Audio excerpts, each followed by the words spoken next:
दुख का सामना कैसे करें मेरे प्रिय साथियों। आज मैं आप सभी के सामने एक ऐसे विषय पर बोलने जा रहा हूं जो हम सभी के जीवन का एक अभिन्न हिस्सा है।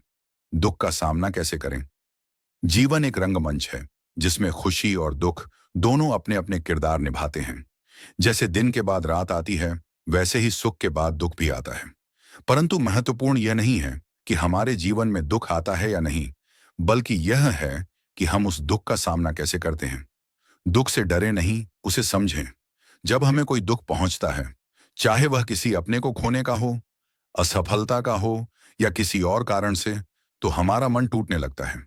लेकिन हमें समझना चाहिए कि दुख भी हमें कुछ सिखाने आता है।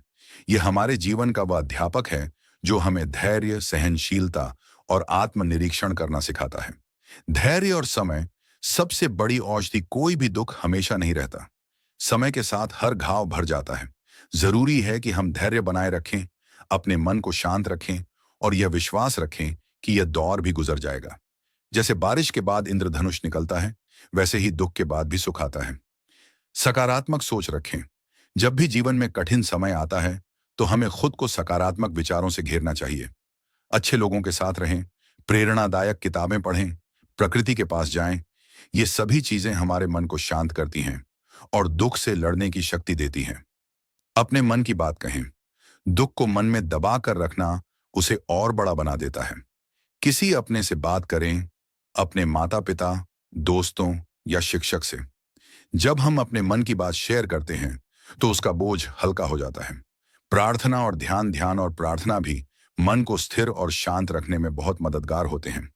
ये हमें अंदर से मजबूत बनाते हैं और हमें यह विश्वास दिलाते हैं कि हम किसी भी परिस्थिति का सामना कर सकते हैं। हर दुख हमें मजबूत बनाता है। महापुरुषों का जीवन उठाकर देखिए। उन्होंने भी अनेक दुखों और परेशानियों का सामना किया है, परंतु उन्होंने हार नहीं मानी और आज उनका जीवन हम सभी के लिए प्रेरणा है। दुख हमें तोड़ने नहीं, बल्कि गढ़ने आता है। अंत में मैं यही कहना चाहूंगा कि दुख जीवन का हिस्सा है, उससे भागा नहीं जा सकता। लेकिन अगर हम हिम्मत, धैर्य और सकारात्मक सोच के साथ उसका सामना करें, तो वह हमें और अधिक मजबूत, समझदार और संवेदनशील बना देता है। जो टूटकर भी मुस्कुरा दे, वही सच्चा विजेता होता है।